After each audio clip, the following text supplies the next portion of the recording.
Posibleng ipa-deport na lamang si dating Congressman Arnolfo Teves Jr.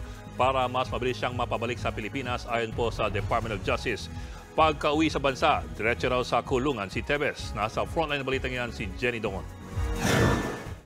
Naglalaro pa ng golf si dating Negros Oriental Congressman Arnulfo Teves Jr. nang palibutan siya ng mga tauhan ng National Central Bureau ng Interpol sa Dili Timor-Leste kahapon.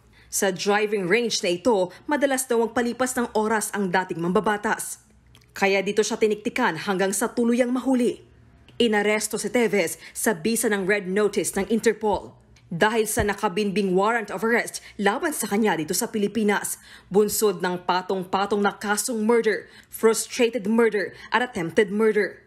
Si Teves ang tinuturong mastermind sa pagpatay kay Governor Roel Digamo at siyam na iba pa noong March 4, 2023. Sa ngayon, hawak na ng Timores Police si Teves. May pinadala na ring delegasyon ang Pilipinas para kausapin ang gobyerno roon para mabalik agad sa bansa si Teves. Sa ngayon, walang extradition treaty ang Pilipinas at Timor-Leste. Pero ayon sa Department of Justice, pwede pa rin ipa-extradite o ipa-deport na lang ang dating mambabatas.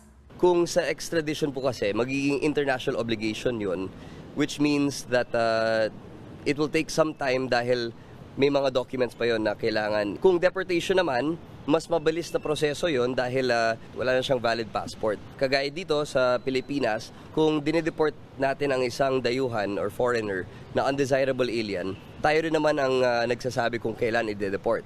Dagdag pa ng DOJ, wala raw sila nakikitang dahilan para manatili si Teves sa Timor-Leste, lalo tinanggihan ulit ng gobyerno roon ang hiling niyang asylum. Oras na makauwi na, idediretso agad sa kulungan si Teves. Nandyan yung mga options ng krame, nandyan yung option na NBI Detention Center.